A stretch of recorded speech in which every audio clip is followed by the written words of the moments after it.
Today we're going to be talking about 10.4 using inscribed angles and polygons. Quick review from yesterday, if you look at the picture, we talked about central angles, and those were angles that had their vertex on the center of the circle.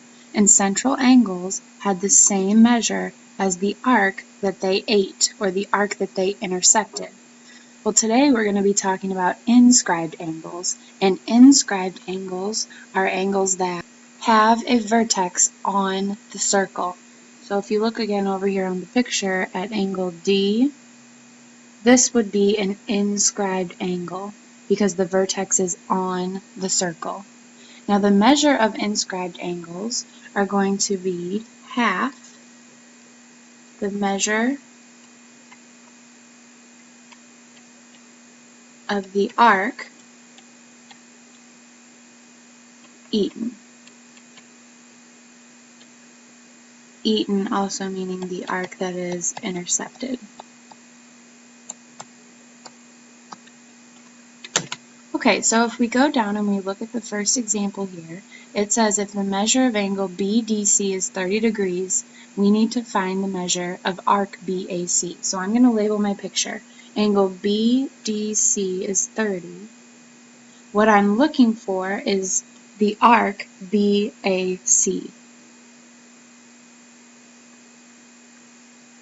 And that should just be arc BC. That's a little bit of a typo there.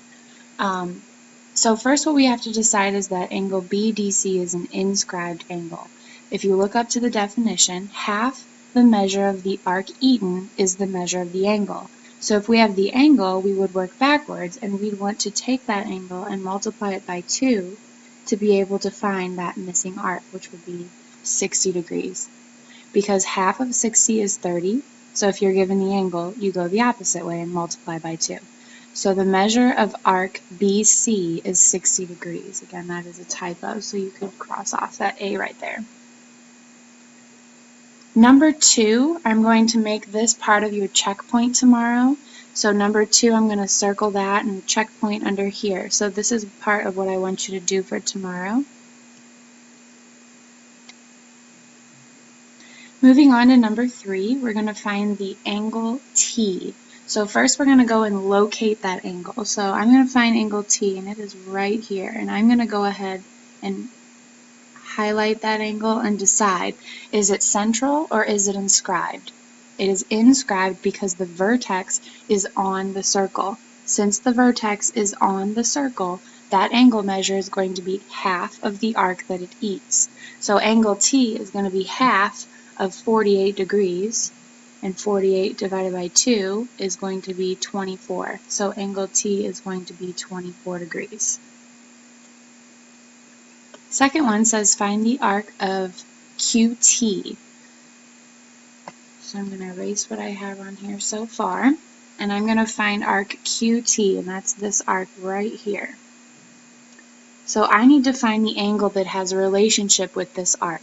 And that is the angle that is intersecting it, or eating it. And that's going to be this angle right here. That angle is 50 degrees. It is inscribed, so that means it's on the circle. That means that angle is half of the arc that it eats. Since the angle is 50 degrees, we will multiply that angle by 2 so that the missing arc is going to be 100 degrees. And last part of problem 3, we have to find arc ST. Arc ST is right here.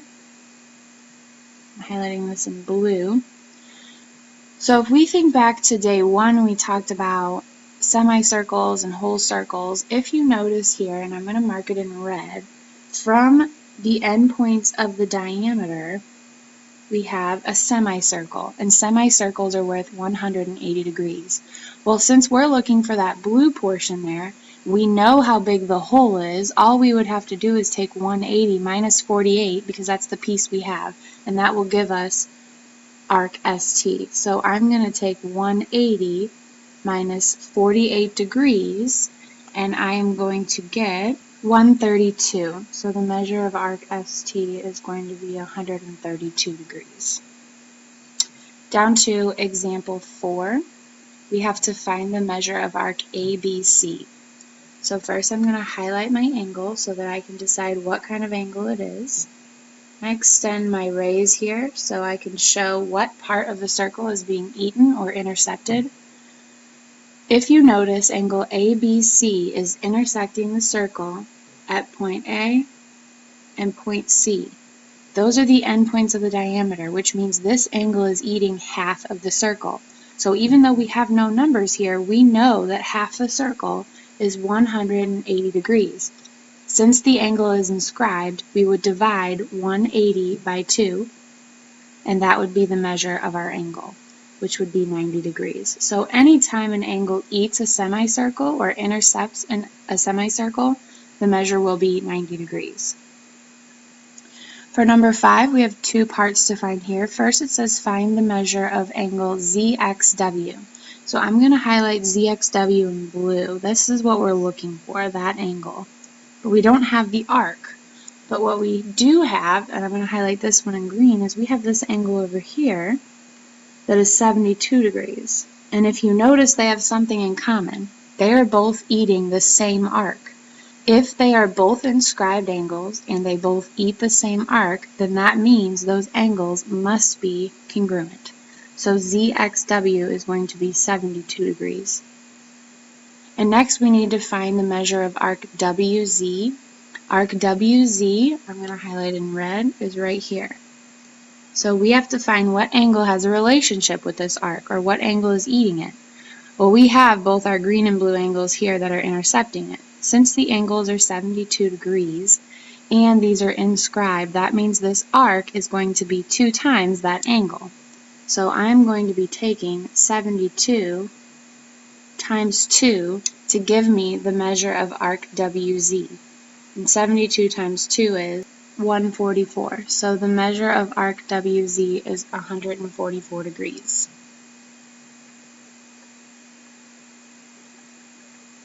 Moving on to number 6, I have arc JK being 38 degrees. So from J to K I have 38 degrees.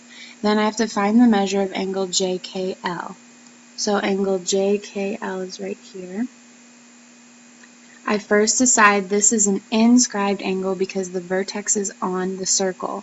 So that means that this angle is going to be half of the arc that it intercepts, or half of the arc that it eats. This angle looks different than the previous inscribed angles, but it's really the same. It looks different because one side of the circle that is intercepted is at the actual vertex. So even though point L isn't the part that is intersecting the circle somewhere, this is still a typical inscribed angle that you will still divide by 2. So we're going to take 38 and divide that by 2 to give us the measure of angle JKL. So angle JKL will be 19 degrees because 38 divided by 2 is 19. Okay, number 7, I'm going to make this one also part of your checkpoint. So tomorrow when you come in class, you have 2 problems that I will be checking for your homework grade. Next, we're going to talk about inscribed polygons. And an inscribed polygon is a polygon that has all of its vertices lying on a circle. You can also refer to the circle as a circumscribed circle. It's circumscribed around the polygon. So if we go down and look at number 8, there's a slight change in what we're used to with the rules of angles and polygons. When a polygon is inscribed within a circle, the opposite angles will equal 180 degrees. So if you look at this picture, the polygon is inscribed in the circle, so that means the opposite angles together will equal 180. So I will have x plus 2x minus 6 equals 180, and my other set is 10y plus 8y equals 180. So then I'm going to solve these, and I have x plus 2x gives me 3x minus 6 equals 180. I'm going to add 6 to both sides, so I get 3x equals 186. If I divide by 3, I am going to be getting x to equal 62. So there's one answer. Then I'm going to solve my other equation. 10y and 8y is 18y equals 180. If I divide by 18, y is going to equal 10. So I have x equals 62 and y to equal 10. I'm going to double check my question. It just says to find x and y, so I'm done. X is 62 and y is 10.